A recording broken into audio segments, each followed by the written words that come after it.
What's up everyone and welcome back to the MMA Zone. Today, let's get started with what's next for Dricus Du Plessis after UFC 305 win. Dricus Du Plessis remains the UFC's middleweight champion following UFC 305, but it was far from a walk in the park en route to his title defense. Adesanya punished Du Plessis to the body right from the get-go, which prompted DDP to turn to his wrestling game in round 2. While Du Plessis was able to take the fight down, the last stylebender was repeatedly able to get back to his feet. In the middle rounds of the fight, it looked like Adesanya's Galaxy-class striking was going to deliver him the win. But in round 4, DDP appeared to stun Adesanya with a couple of hard shots, and after taking the former champion down, he sunk in a fight-ending choke. So, what's next for the middleweight king? Well, recently, Dana White said that former champion Sean Strickland is next. But you have to wonder if Robert Whittaker or Khamzat Chimaev could leapfrog Strickland if either man scores an emphatic win in their October 26th fight. Adesanya, meanwhile, relayed he's never felt better after the fight, and the star also confirmed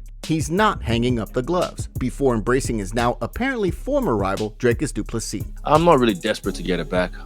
He gave me a lot of respect in there, and I gave him his respect back. And I already knew he was a fan of me. I knew he was a fan of me, but I guess now I'm a fan of his because we've been in there, we've done it. And when I'm in South Africa, I'll tap in with him. But I said, look, we can hang out, but just so you know, when we have to fight again, I'm gonna. He's like, I'm gonna you too.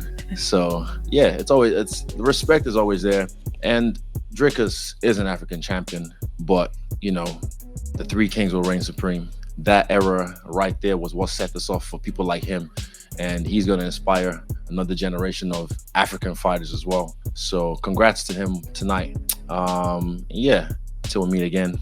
Who do you want to see Adesanya fight next? Could it end up being the loser of the Whittaker-Chimaev bout? MMA community furious with Dana White for announcement. Recently, Dana White announced that Alex Pereira is going to throw hands with Khalil Roundtree next, and the news didn't sit too well with some fans, as well as several light heavyweight contenders. White raised more than a few eyebrows this week when he confirmed that Poatan will battle Roundtree in the headliner of UFC 307. The card is going down on October 5th in Salt Lake City. While Roundtree has won 5 straight, the news was surprising to say the least, since Roundtree is currently ranked number 8. He's also coming off a 2-month suspension for testing positive for PEDs. More on that in a second. Former champion Jamal Hill made it clear he's not a fan of the booking, while referencing Roundtree's aforementioned flag for PEDs. Roundtree's positive test ended up punting a scheduled fight with Hill for UFC 303. Can't believe what I just saw announced. So a guy pulls out of a contender fight because of failed tests for a banned substance and gets rewarded with a title shot? This is terrible for the sport and makes the rankings completely pointless. In addition, while speaking via his own streaming channel, Hill was quick to note that this means the UFC elected to go with Roundtree instead of the number 2 ranked Magomed Ankalaev. The thing about this is there's people that are available. There are guys that have been booked. Magomed Ankalaev is out there. And I've told y'all before, they do not like this dude. And I'm gonna be honest, every time that we're reminded of that, I am shocked at how bad they do not like this dude. Man, they skipped over him and went to number 8. Bro, like, you got him there. You got Krylov. Krylov is on a win streak himself. He's there. Volkan Oezdemir, he's been on a win streak. So they skipped over these guys. So I'm pretty sure they're open. They're free. They don't have anything booked. Now, it should be noted that Ankalaev was recently booked to fight Alexander Rakic at UFC 308 on October 26th. But when that fight was announced, it also turned heads, since many people expected Ankalaev would be next for Pereira. All that aside, since news of the fight was announced, Roundtree spoke with Yahoo Sports' Kevin Iola. When asked to respond to Hill's objections, the ridiculously dangerous fighter stated, "Yeah, so it doesn't affect me. I mean, I understand that he is upset for his own personal reasons. And I'm like, okay, but like, it's really none of my business what he thinks or, you know, what anybody else thinks, right, or what they believe about the business and how things operate. I don't think it's terrible for the sport. I think it's amazing for the sport. I think the fans are going to be 100% hyped on this fight. You got 2 guys. You got a guy like me. You got a guy like Alex. We're going to go head to head. It's exciting for the sport. I think it's an amazing thing for the fans. So yeah, I mean, whatever. I'm grateful for the UFC for this opportunity. Everybody else, whatever, you know, negative opinions, if you're anything but excited about this fight, maybe you got the problem. You know, I don't think it's the matchmakers or the company. It's like, if you have a problem with this, then yeah, I think the problem was yours. There's no doubt kickboxing and striking enthusiasts are probably pretty pumped to see this fight, regardless of the rankings. And back to the aforementioned Ankalaev. The Smashing Machine responded to the news of Poatan versus Roundtree with this social media post. I received a lot of messages today regarding the light heavyweight title fight. My job is to smash people's face who they put in front of me. I will destroy Rakic in Abu Dhabi, and I will not be denied. I don't feel nobody to feel bad for me. Jan Blachowicz was another fighter who voiced their disapproval about the matchup. The former light heavyweight champ had this to say via social media. With all due respect to Khalil, but there are at least 2 higher ranked contenders who are ready to fight Poatan. He doesn't need special protection. And when another former champ, Yuri Prohaska, was asked to weigh in on the fight during a media event for UFC 305, he relayed he doesn't think Roundtree has a chance. Okay, it's a fight. I really don't understand the chance for a Roundtree.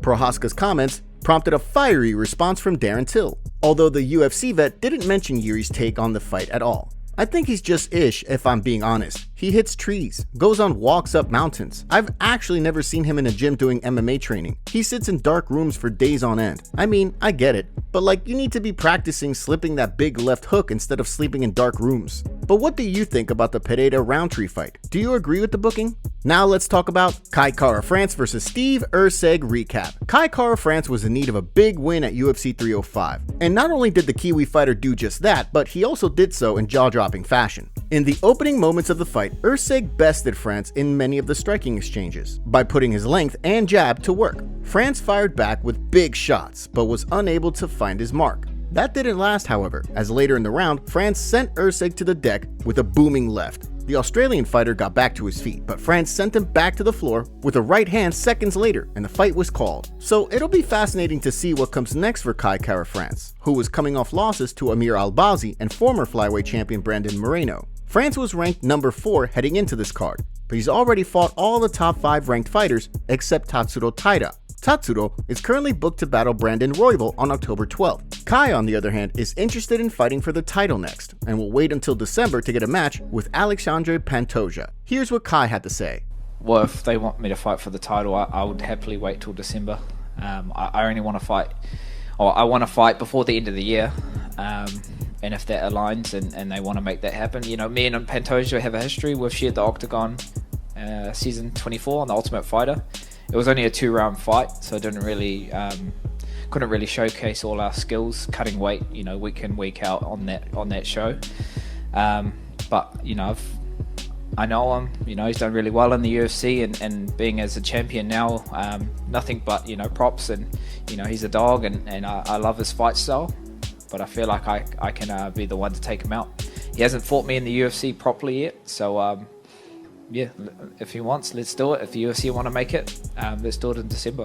Erceg, meanwhile, has now lost consecutive fights for the first time in his career. Given he gave Pantoja all he could handle in his last outing, Erceg's stock won't drop too much after tonight. But obviously, he'll be looking to avoid a 3-fight losing skid. Maybe the UFC will look to have him fight Moreno next. The former champion is coming off a tightly contested loss to Royval, so that could be a scrap that makes sense. What's next for Dan Hooker after UFC 305 win? Dan Hooker put all his cards on the table by signing up to fight Mateusz Gamrot at UFC 305, and the move paid off and then some for the ridiculously tough vet. Everyone and their dog knew that Gamrot would look to take the feared striker down, and that was definitely the case. While the former KSW champion did take Hooker down several times, the Hangman never appeared to be in too much trouble on his back, and he repeatedly worked his way back up. In fact, on several occasions, it was Hooker who threatened Gamrot with sneaky chokes and nasty elbows as he tried to take the bout down. In addition, the New Zealand fighter appeared to stun Gamrot on more than one occasion when the two threw hands.